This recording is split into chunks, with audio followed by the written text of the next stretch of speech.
दोस्तों लेकर आ चुके हैं बिहार और देश दुनिया की फटाफट कई सारी महत्वपूर्ण और बड़ी खबरें। सभी खबरों को एक एक करके आगे इस वीडियो में जानने वाले हैं। इससे पहले इस वीडियो को एक लाइक कर दें। हमारे चैनल पर नए तो चैनल को भी जरूर सब्सक्राइब कर लें। चलिए अब फटाफट सभी खबरों को जानते हैं।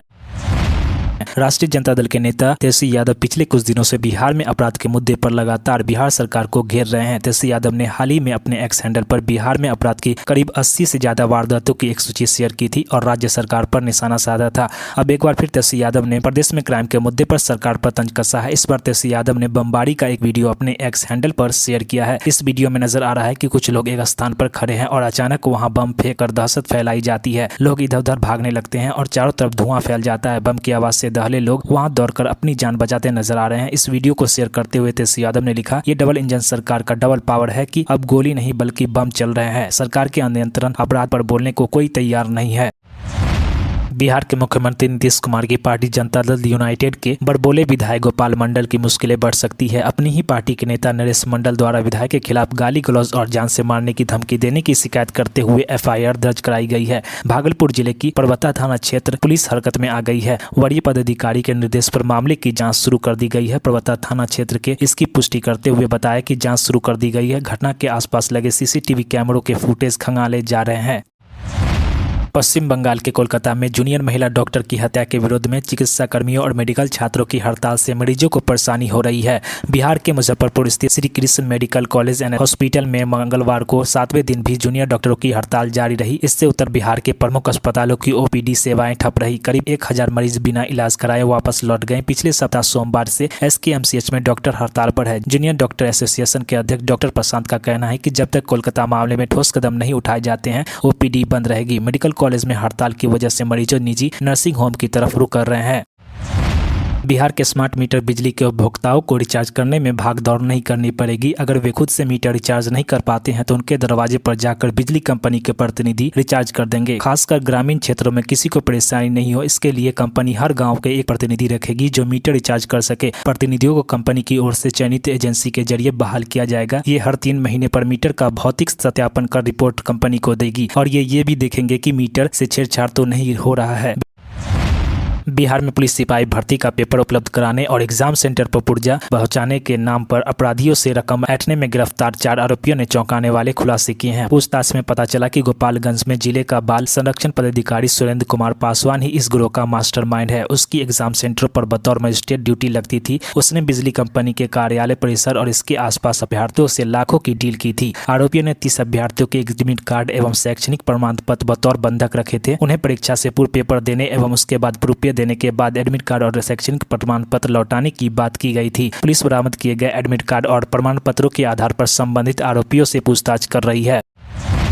बिहार में जमीन का सर्वे चल रहा है। इस बीच अब जमीन के दाखिल खारिज को लेकर नए मॉडल को भी पूरे राज्य में लागू कर दिया गया है। कई बार ऐसा हुआ है कि संयुक्त जमाबंदी की स्थिति में कोई एक पक्ष जमीन की खरीद बिक्री कर लेता था और फिर इसे लेकर लंबा विवाद चलता था, लेकिन अब दाखिल खारिज के लिए नए नियम से इस तरह से विवाद को रोकने में मदद मिलेगी। दरअसल दाखिल खारिज के लिए दिसंबर 2023 से प्रायोगिक के तौर पर पटना जिले में एक पालीगंज में शुरू किए गए मॉडल को अब पूरे प्रदेश में लागू कर दिया गया है। 14 अगस्त को राजस्व एवं भूमि सुधार विभाग ने इसका आदेश जारी कर दिया है। विभाग के सचिव जय सिंह ने इस मॉडल के पूरे प्रदेश में लागू होने की सूचना देते हुए सभी डीएम को इसी के अनुरूप दाखिल खारिज कराने का निर्देश दिया है।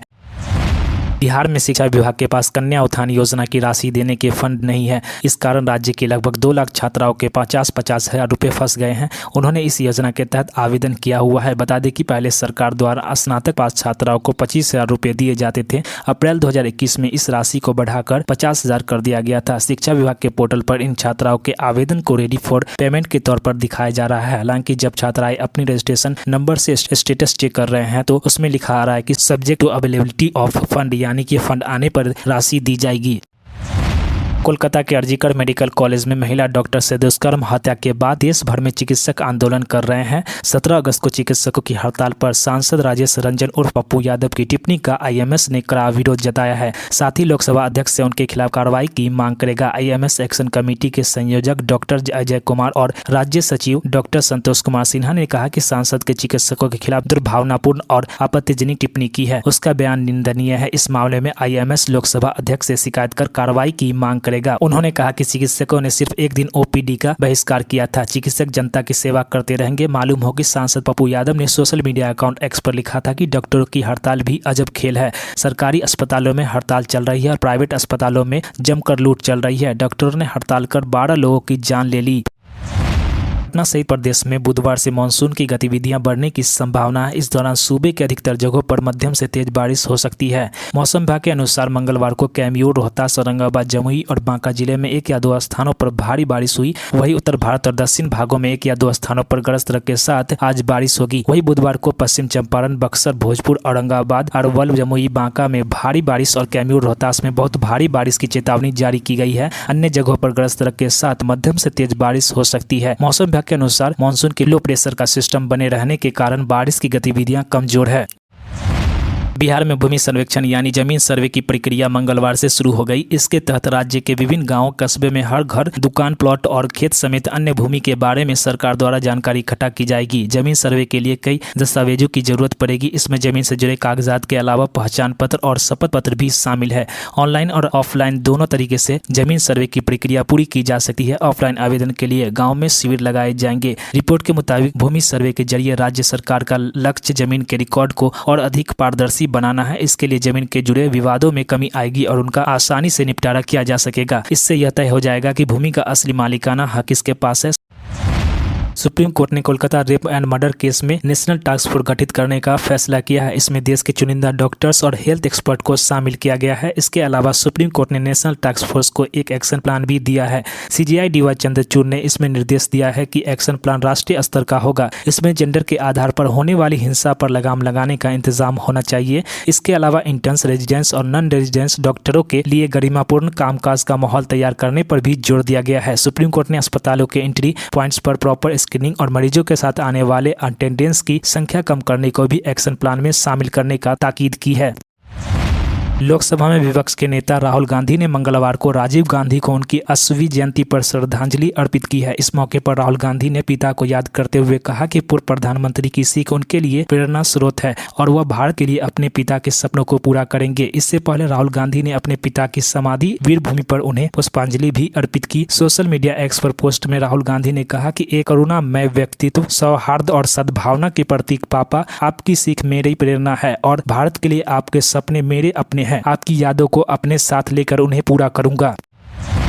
कोलकाता के अर्जिकर मेडिकल कॉलेज में महिला ट्रेनिंग डॉक्टर के साथ दरिंदगी की घटना को लेकर पूरे देश में आक्रोश है। वही बर्बर घटना के बाद अस्पताल में भीड़ के हमले और तोड़फोड़ से भी बड़े सवाल खड़े हो गए हैं। इस मामले में एक आरोपी को गिरफ्तार किया गया है। वही पश्चिम बंगाल की ममता बनर्जी सरकार की जमकर आलोचना भी हो रही है। यहाँ तक कि टीएमसी के अंदर भी मामलों को लेकर विरोध के स्वर मुखर होने लगे हैं। पश्चिम बंगाल के राज्यपाल CV आनंद बोस भी रेप और हत्या की बर्बर घटनाओं को लेकर एक्शन मोड में है।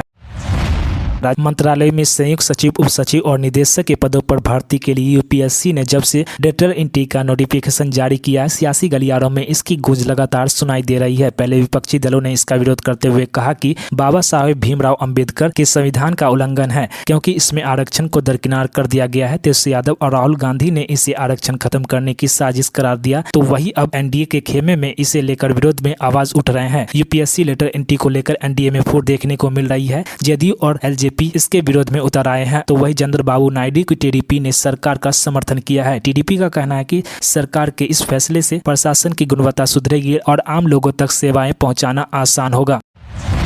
झारखंड में झामुमो में पूर्व मुख्यमंत्री चंपई सोरेन की बगावत के बावजूद भाजपा को आने वाली विधानसभा चुनाव में सत्ता में वापसी के लिए कड़ी मशक्कत करनी पड़ सकती है। पार्टी के सामने भीतरी और बाहरी दोनों मोर्चे पर कड़ी चुनौती है। हालांकि उसके दो प्रमुख रणनीतिकार केंद्र मंत्री व मध्य प्रदेश के पूर्व मुख्यमंत्री शिवराज सिंह चौहान और असम के मुख्यमंत्री हेमंत बिस्वा शर्मा राज्य में भाजपा की सत्ता में वापसी के लिए मजबूत रणनीति बनाने में जुटी हुई है। इसमें आदिवासी मतदाताओं का साधना बेहद ही जरूरी है। झारखंड में हाल ही में लोकसभा चुनाव में भाजपा को आदिवासी सीटों पर बड़ा झटका लगा था और राज्य की सभी अनुसूचित जनजाति के लिए आरक्षित सीटों पर हार गई और यही वजह थी कि भाजपा लोकसभा सीटों में 11 से सिमटकर 8 सीटों पर रह गई।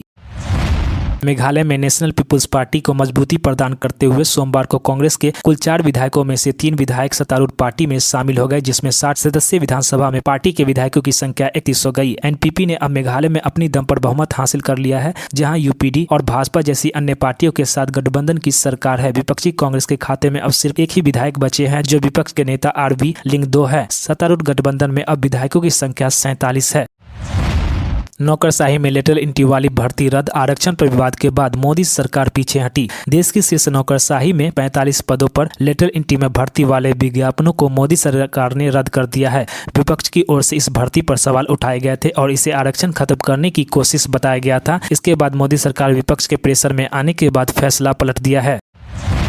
उत्तर प्रदेश में निपुण भारत मिशन के अंतर्गत डोर टू स्कूल के पहले प्रोजेक्ट का शुभारंभ मुख्यमंत्री योगी आदित्यनाथ ने गोरखपुर से किया। इस प्रोजेक्ट के तहत पहले चरण में 4 गांव ब्लॉक के सभी 78 परिषदीय विद्यालयों को शामिल किया गया। इसके पहले सीएम ने गोरखपुर मंदिर परिसर में जनता प्रदर्शन में आए लोगों से मुलाकात कर उनकी समस्याएं सुनी। सीएम ने अफसरों को 2 टूक निर्देश दिया है, भू माफियाओं के खिलाफ सख्त कार्रवाई करें, जेल में डालें। उन्होंने फरियादियों की बात सुनने के बाद गुणवत्तापूर्ण और संतुष्टिकरण समाधान के निर्देश दिए। तो दोस्तों, इसके साथ ही खबर समाप्त होती है और भी ऐसी खबरों के लिए इस वीडियो को एक लाइक जरूर करें। हमारे चैनल पे नए हैं तो चैनल को जरूर सब्सक्राइब कर ले। तो मिलते हैं नेक्स्ट खबरों में, तब तक के लिए जय हिंद, जय भारत, जय बिहार।